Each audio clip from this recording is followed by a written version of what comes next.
principles around helping with the healing process of someone else. This is an interesting one. Now,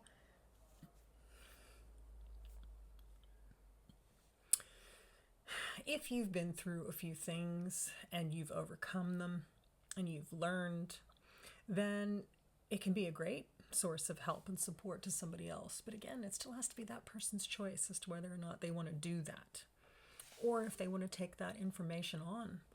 It's not a personal insult to you if they don't, or it shouldn't be. Because at the end of the day, it's that person's life, so they have to make the decision as to whether or not that's how they want to live it.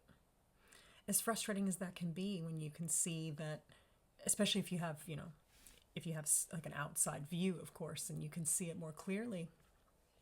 But everybody can only see things from their own perspective, their own understanding. So if that person's not there yet, then it's just going to be defense inducing. You can't breathe for someone else. You can't force them to do anything. You can suggest, you can be there, but everybody has to go through their own processes. And at the end of the day, again, you may or may not believe this, but this is what I believe.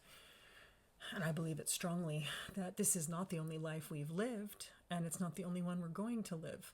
So it might just be that that particular person's lesson or journey, they're not going to learn it in this lifetime. Perhaps they will next time, or the one after, right? There's a bigger picture at hand, and it's difficult to unravel the entire thing because, well, life is complicated. So you can't really make your focus other people and their healing journey. Instead, you have your hands full of your own. Focus on that. If you do need help with that, you can reach out.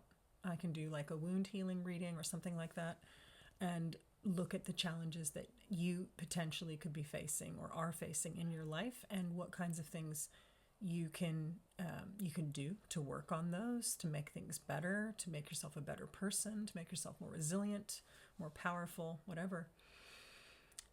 Because all these things give me clues and the ability to understand what's happening, and therefore give you solutions to work towards. Once again, it will be up to you as to whether or not you want to put those things into practice, or if they even make sense.